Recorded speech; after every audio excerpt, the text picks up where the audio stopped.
Welcome to the first episode in Dub Monitor's video interview series. In this installment, Dub Monitor writer Inyahed Signalman sits down with Stroboscopic Artefacts label head Lucy, just hours before he would perform at the Electric Deluxe Showcase in Detroit, which was an official Movement pre-party this year. We caught Lucy at the start of an American tour that would see him perform twice at Movement, first at the Electric Deluxe event on Friday, and then again on Sunday at the festival itself when he played with Speedy J under the alias Zeitgeber. In between, he would perform in New York, and then leave the States shortly afterwards for his first Latin American tour. In the past 5 years, Lucy has distinguished himself as one of the foremost artists in the techno scene. His own production and DJing, as well as the sounds released by his label Stroboscopic Artefacts, often epitomize techno at its best. Deeply introspective, mind-expanding, and dance floor activating. So, Lucy comes from Italy, and that's where I'd like to start my questions. I'd like to hear a little bit about how you got interested in techno, and sort of where you grew up in Italy, and if there was any sort of techno scene that you were able to sort of tap into and be influenced by.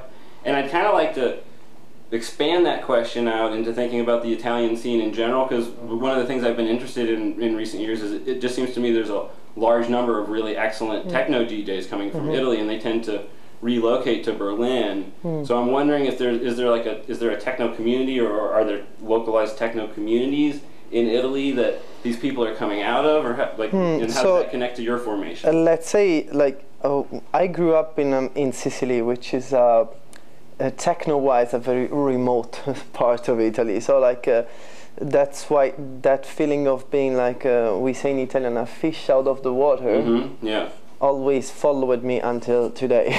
So let's say I grew up in a kind of peculiar way, music-wise, because my interest in electronic music started from actually dub music, so Lee Perry and stuff like this, which was kind of a bigger thing in Sicily. You know, we have the sun, we have the beaches, so you can imagine that. After that, there was I still remember this little record shop, call it Crash Disky, that's how it was called, where it was the real old school one, where the guy, you just show up, he knows you, he just give you the bunch of stuff he knows you're gonna enjoy. And once in this pile of vinyls, there was Aphex Twin's Selected Ambient Works, and that's where it all started, actually. I just remember putting the needle on, and I was like, what is this, where this comes from? And I was 15 or something. So I don't know, in a couple of months after I wanted to do that, to be able to create sounds and rooms in a virtual way, let's say, that don't exist in reality, or deform field recordings in a way that you can't hear in the real world, So I started buying my first synthesizers, drum machines and stuff, and that's how I kind of started making music when I was 15.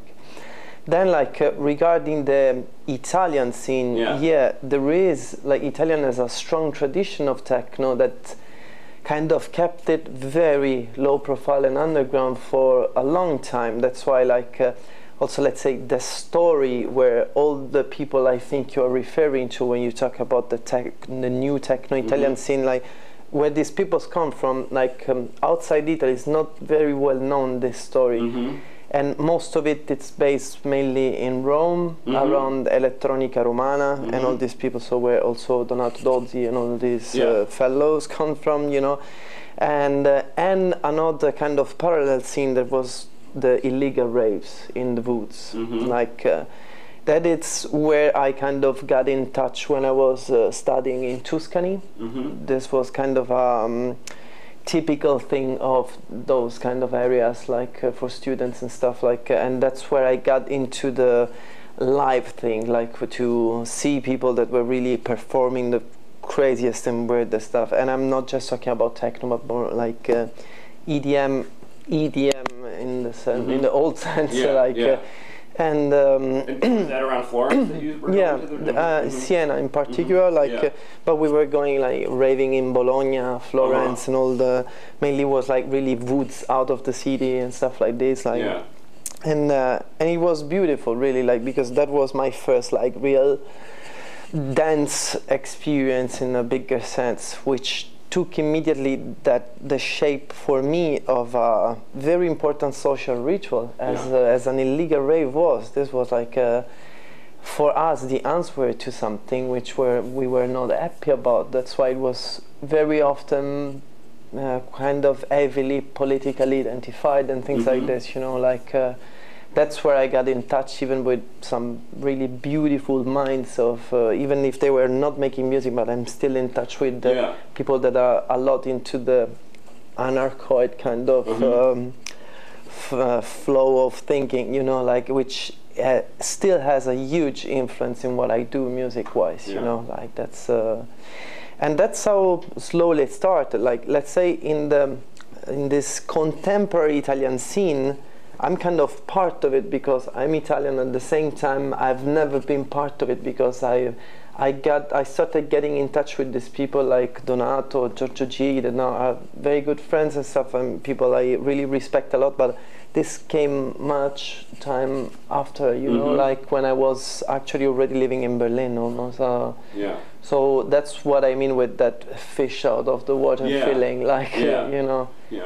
And also this is something, even the DJ thing is something I kind of learned through times, but I come from the production, you know. I come from my studio in a very individual and solipsistic ambient, you know, like the sharing this with the crowd is something I really had during years to work out. Now I feel really fine and stuff, but like it was like a strange and long process for me, like because it's like this magic moment where like you kind of translate what you do in that very individual and lonely ambient that is a studio, you know, which is acoustically treated, so you have this kind of really you are alone in the universe when I'm there. I feel really like nothing else exists around those walls, you know, like, and at the same time, like, the performance is when you kind of translate what you did there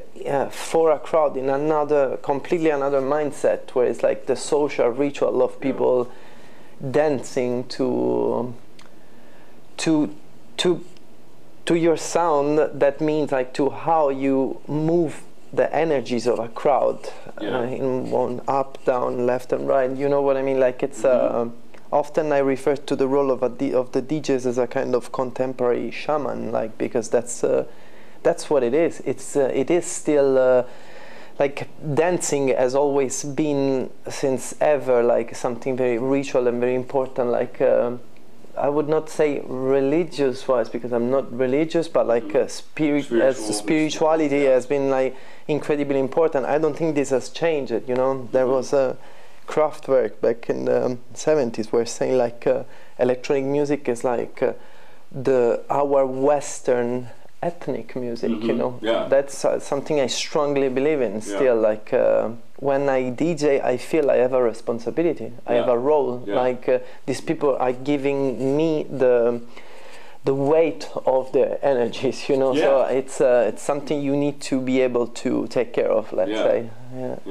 When you first encountered electronic music live at those raves, you had already been working on your production for a while. Definitely. Did you think immediately, oh, I want to get to the point of doing this with my production, or did you see those at first as I kind of got involved kind of spontaneously, and at that time I was just doing, it was not at all like DJ sets or things like this. It was more like doing this. Okay, I tell you the whole story. Like there was like in one of these raves there was a space that it was called B-side.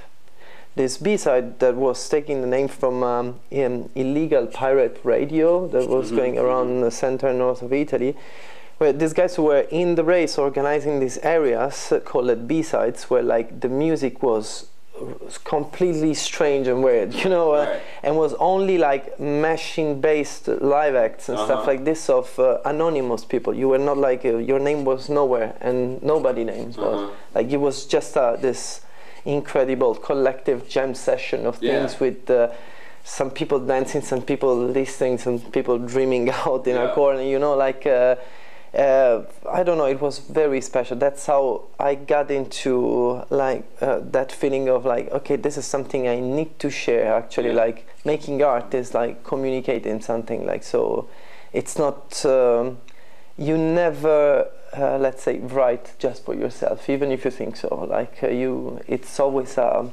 of a must to share it, even if you don't realize it immediately, let's say. And even the attitude of some artists of like, you know, very kind of closed in a bell, let's say, like Richard James, you know what I mean, which is still one of my gurus. Like, that is still a manifesto, that attitude, you know what I mean? It is a message, the fact that that he doesn't want to talk in interviews, that he doesn't want to show up his face and things like this, you know, like... So that's how slowly I got into the step of sharing what I was doing. That's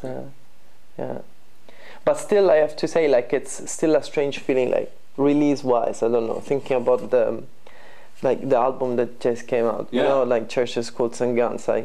This was an album that I did during a very long time, and that it was kind of all the material that now you can hear it. In that was like kind of a safe point for me. Like I was releasing other stuff, and then when I felt like something very so mine that couldn't be put in any kind of box of genre, I was like just producing and putting aside, you know. And then I found myself with all these things like that started like resonating with each other at some point, and I understand that that was an album that I just need to polish around and stuff.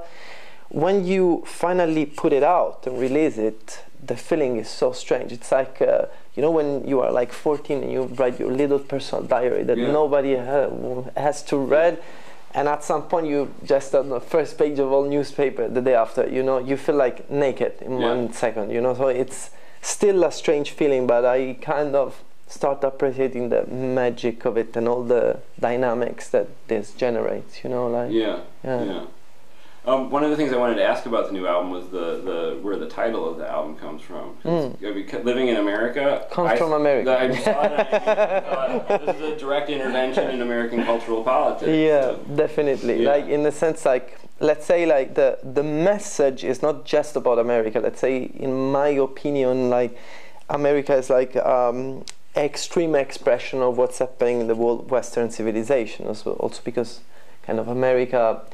Let's say gave to all of us like the cultural frame for a lot of things, you know, television, radio, the way media works and stuff like this, you know, like, and I try to not get too aggressive, but it's the thing is like that the title in particular comes from I think was my second tour in US.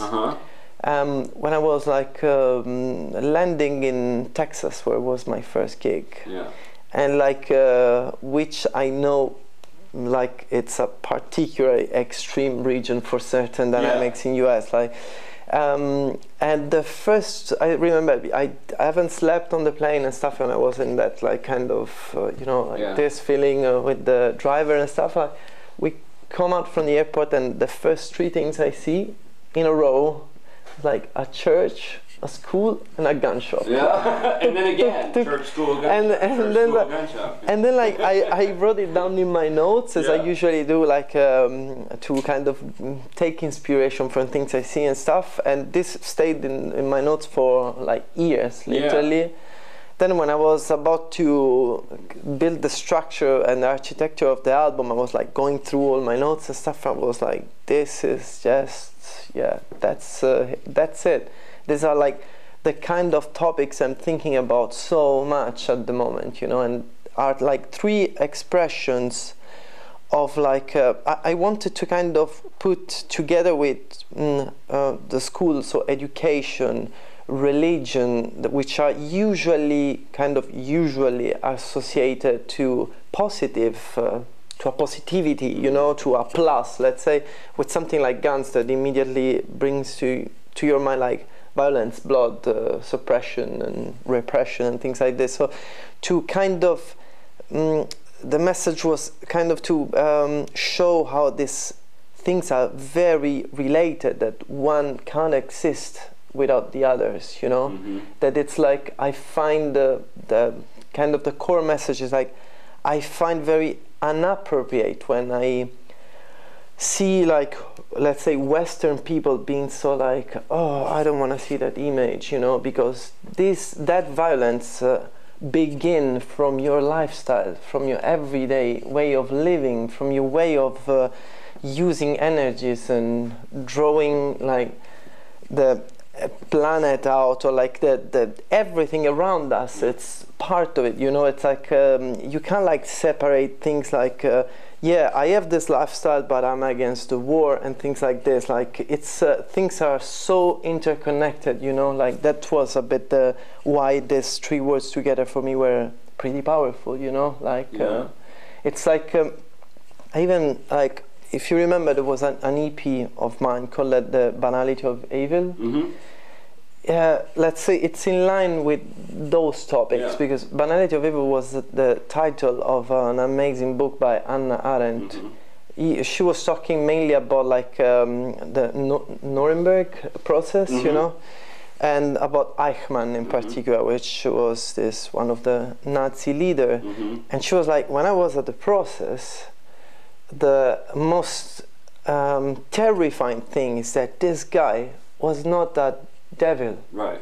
Was not like people were trying to show him. He was not like someone that you could see like he's eating children. You know what I mean? He's a normal, basic guy. Like someone you can meet in any office and any bureaucracy of this planet. You know. And that is the meaning of this kind of interrelation I was telling you. That is like evil is not special, you know.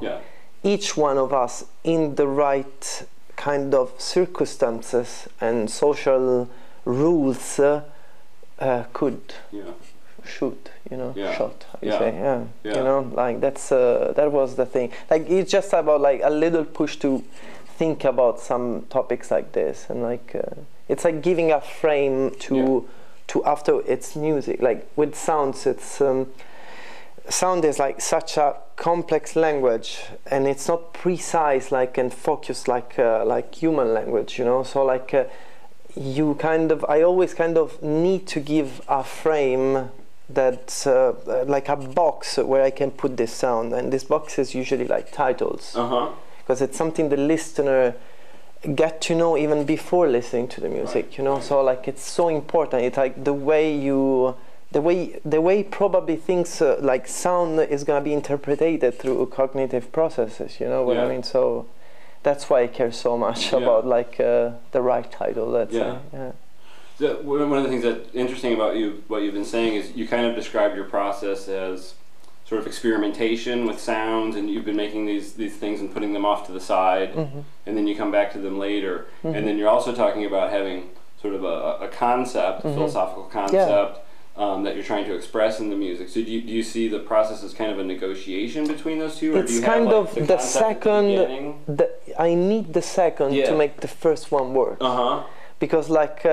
If when I'm in the studio and I go so wild as I did with this album, for example, wild I mean really like not thinking about any kind of compromises or circumstances that the music will be, let's not thinking about how useful this music could be in any kind of way. Like even like you don't do it to have more gigs, you don't do it to please the listener.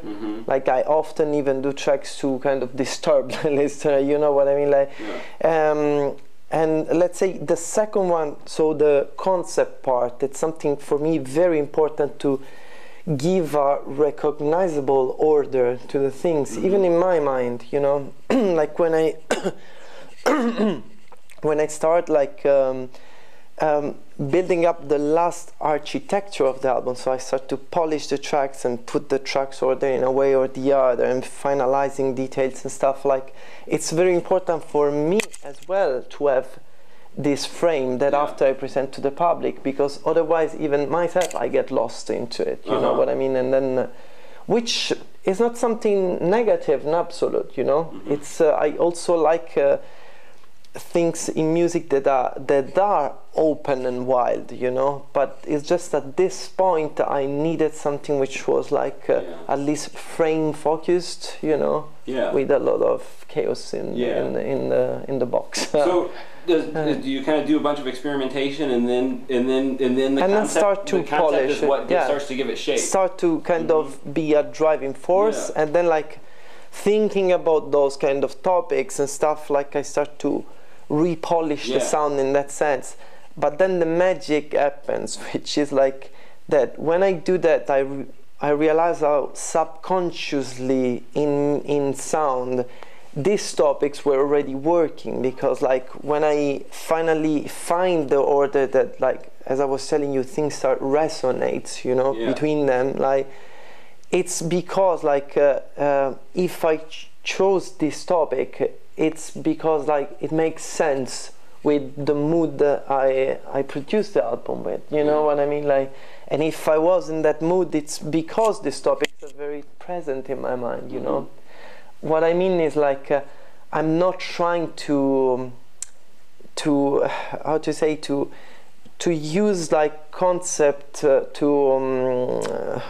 force concept into the sound. It's like I'm trying to describe you a process that it's like very complex and confused in my mind, but like in the end the important is that when I listen to the thing it makes sense to my feelings, and that's the main point. And as long as it makes sense for me, the album is closed and finished, you know what I mean? Like and it's ready to be shared. That's the thing. Like, so do you have a sense when you're working on like the album, do you have a sense at some point like, yes, it's done now, or do you kind of have to just decide this is I have to let it go? That's the big difference with the first album. The first album, it was like a never-ending process. There was stuff that I did when I was like 16, some recordings, like part of it, then retransformed and stuff like. And at some point I was like, that's done, finished, like whatever, you know what I mean? Like with this one, and it was like that whatever came also because of a very particular personal moment of my life. I got like a crazy breakdown, so I couldn't be able to go on even. Like I was like, okay, I'm exhausted, that's it then, you know. With this one it was different because I was kind of much more in control of my energies. So when I heard at some point, I remember hearing like a whole selection of things that were kind of finished, and I was like, that's it. It needs just some polishing in beginning, ending of tracks and stuff like this. I'm redubbing with what I call like virtual rooms. So like I try to kind of pass different tracks into the same reverb and delay treatment so that everything sounds like boiling and all the same but all different, you know, a bit as this is something I learned by listening to Lee Scratch Perry, for example. Like when you have such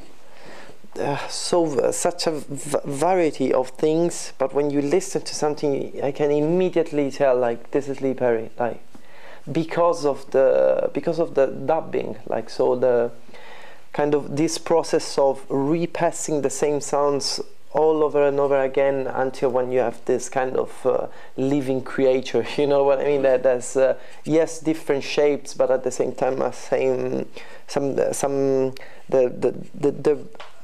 driving force sound-wise, it's the sound treatment actually. So, and this has to do also with equipment and stuff, of course, like, and the way you produce and post-produce too. Like all this album was passed through tapes, to reel in a pretty particular way, let's say, like through a valve mixer and stuff. So like in the end everything kind of get a similar character, you know, like color, let's say, like, and that's what gives unity to to an album. That's what makes the huge difference for me between like digital and analog processing too. Like, you know, like, that's how it works.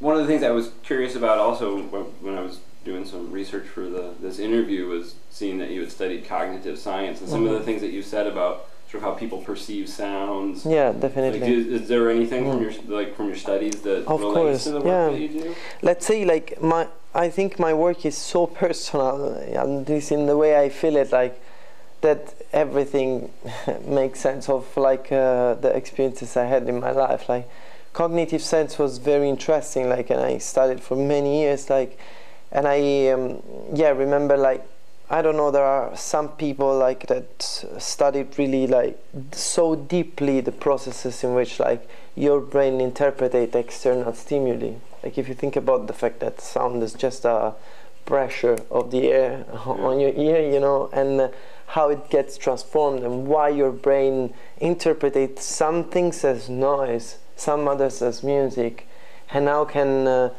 and harmonics, and how can you play with this switch in perception.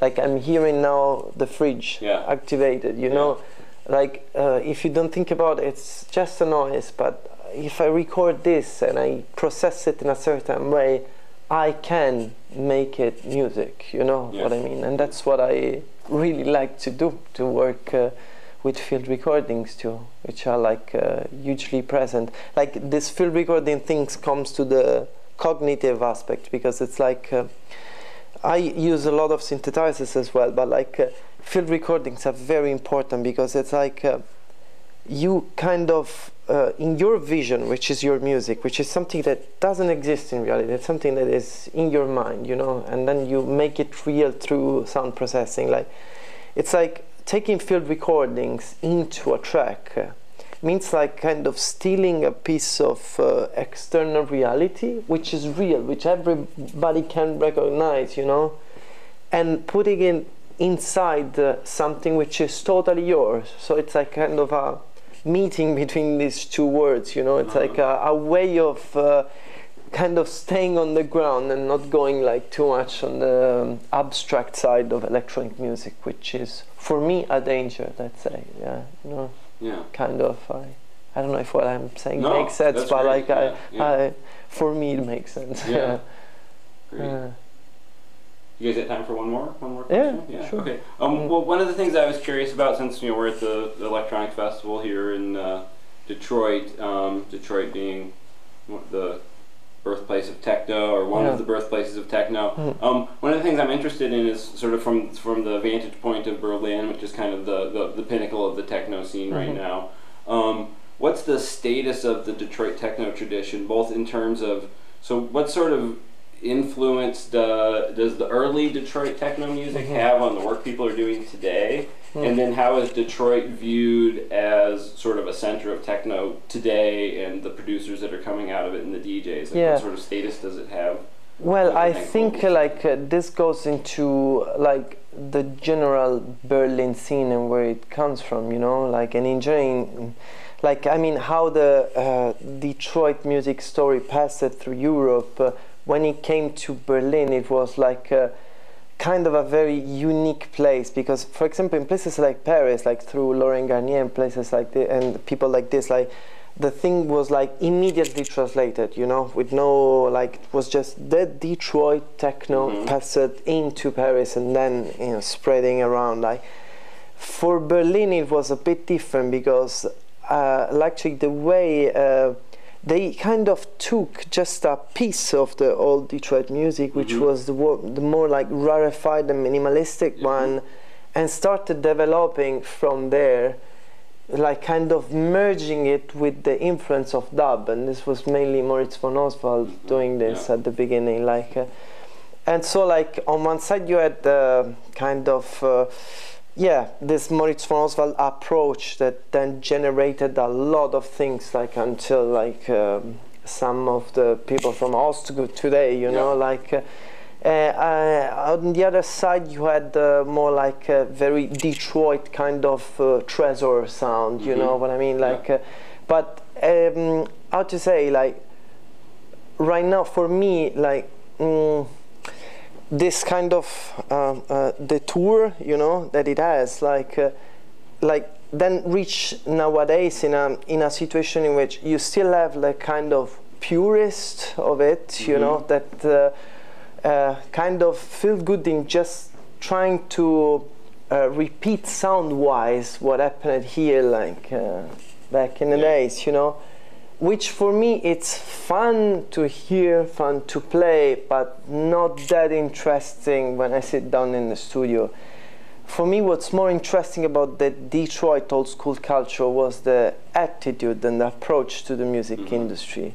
They just didn't give a shit about, you know, like it was so special and unique, you know, like a movement that took the shape of a huge movement that was impossible to commercialize, you know. It was impossible to control, you know, like it was impossible for the major labels to come and grab it as they did with many other things, you know, destroying them in just like a few years, you know. But that kind of uncompromising attitude is like what is the real heritage of the old school Detroit guys, you know, like that's why it's pretty exciting to be here. So it's my first time, so yeah.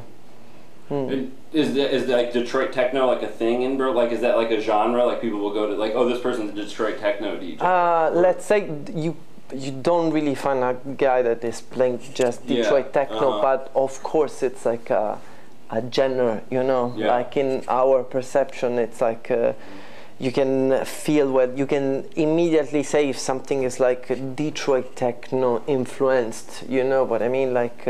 Which, as with all kind of genre word, means a lot and means nothing at the same time, because things are so boiling. And like the beauty of the underground scene is that everything is so like cross-pollinated. You know what I mean? Like that's yeah. If we think that way, you can say of almost all techno that there is some Detroit techno in it. I mean, like it's. But it's once again, as I told you, for me, it's not that interesting. Like. Talking about like the sound aspect of it, it's more about the attitude once again, you know, like as I always say, even in relation to the label, like when I talk about Stroboscopic Artefacts, I don't think we have a defining sound, you know.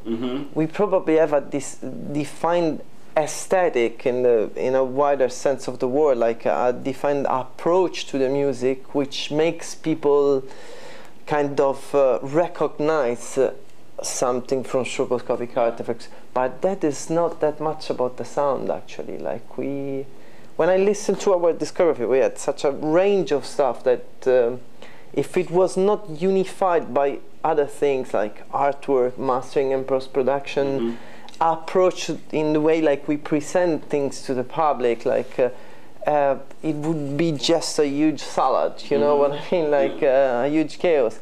And that is the kind of approach interest I have in the old Detroit thing, like which is typical. It's like a major example of what it means, like staying low profile and like contributing to the underground culture, you know, not just sucking from it, but giving something as well. Like that's that's my little opinion. Great. Is it good? Yeah. Okay, great. Yeah. Okay. Thank you. Thank you. Yeah, that's great.